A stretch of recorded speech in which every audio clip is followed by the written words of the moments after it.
Welcome to Kent Hance, the best storyteller in Texas podcast, The Greatest Hits, a collection of Chancellor Hance's best stories from the last couple of months. We hope you enjoy it. If you do, please like and subscribe to this podcast. Tap the auto download button. And if you don't mind, leave us a review. It would really help us to get it out to more people. Also, follow us on Instagram at Best Storyteller Podcast. Enjoy. Thing of the day comes from Coach Darrell Royal.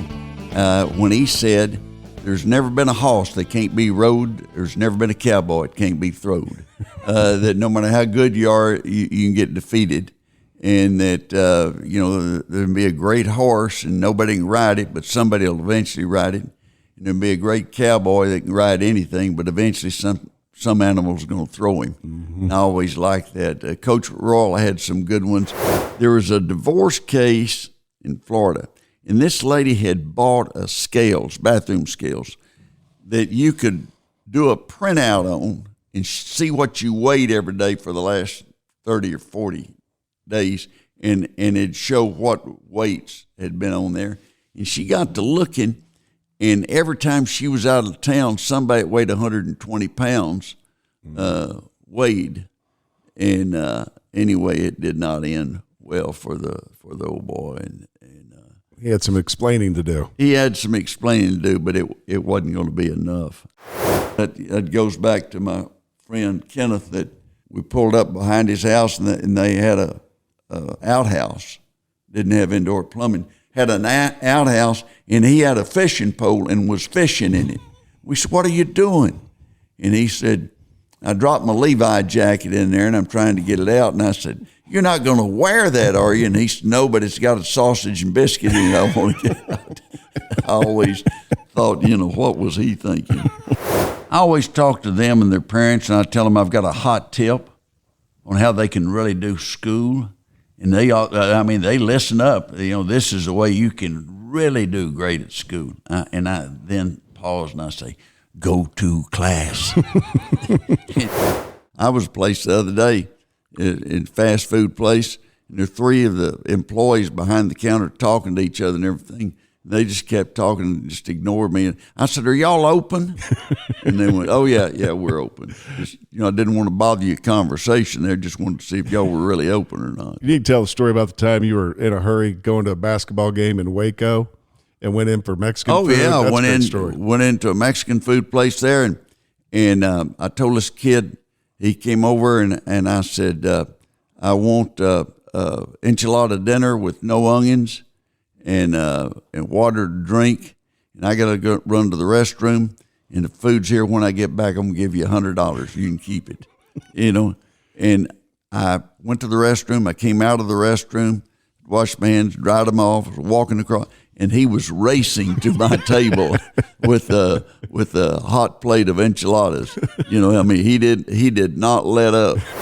I go back to my old story about the kid asked me at Texas Tech, "Do you have any tattoos?" And I said, "No." And he said, "Why not?" And I said, "Have you ever seen a bumper sticker on a Bentley?" There's no such thing that I found that's a bad university. We've got great colleges and universities in this country, and there are some bad students. And I tell the parents, you've given us the most valuable thing in your life that you cherish the most for the next 4 years. And then I say, in some cases, it'll be 5 or 6. They all kind of chuckle. One other thing I wanted to mention, there's a story that came out today. It was in USA Today about the top wealthy suburbs in the U.S. And the number one, I'd never even heard of this place, Scarsdale, New York. And that's in Westchester County. And the average household income is $601,000. That's the average. Somebody's pulling that average up. And the average home is worth $1.6 million.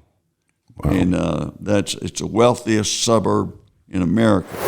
I've told the story about my friend Robert Brown that invested in the redfish down at Corpus, and I think he put in about $500,000.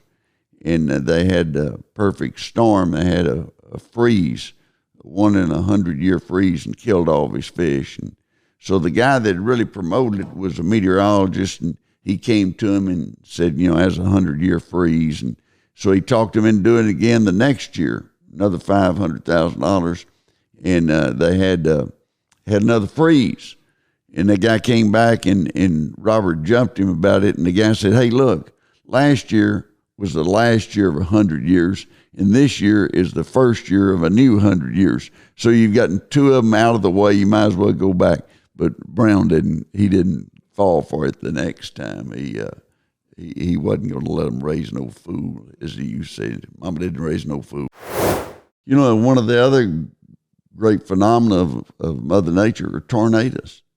And you don't have a bunch of warning there. I've told the story before that, I was staying with my aunt and uncle one time, and a tornado was on the ground less than a mile from the house.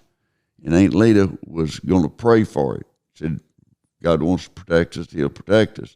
Uncle Clarence was going to go down to the cellar. And they said, what do you want to do? And I said, I'm going to go down the cellar and pray with him. I'm going to pray down there where there's some little action. And she said she knew right then I was probably going to be a lawyer. J.B. Raper and Sam, they had it figured out in the 50s. And damn it, when I was working, customer's always right. Okay. And 70 years later, you still remember how to answer the phone, right? Yeah, Texaco. Yeah. What was it? J.B. and Frank's Texaco here on the south side of the square in Dimmitt. Can I help you? There you go. I love that.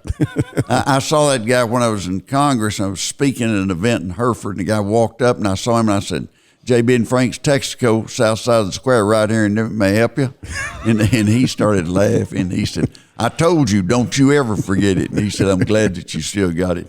So, I learned a lot, and I had good bosses.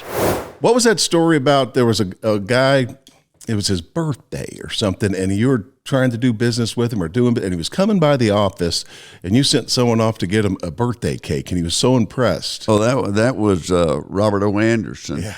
And I sent a young intern, a young boy and a young girl, over to the state library. It didn't have the internet. And to find out what they could about Robert O. Anderson. They came back, and the young man told me a bunch of stuff, and the girl said, there's something I think is important, and that's what's that. And she said, tomorrow, the day he's coming by, and I said, yeah. She said, that's his birthday.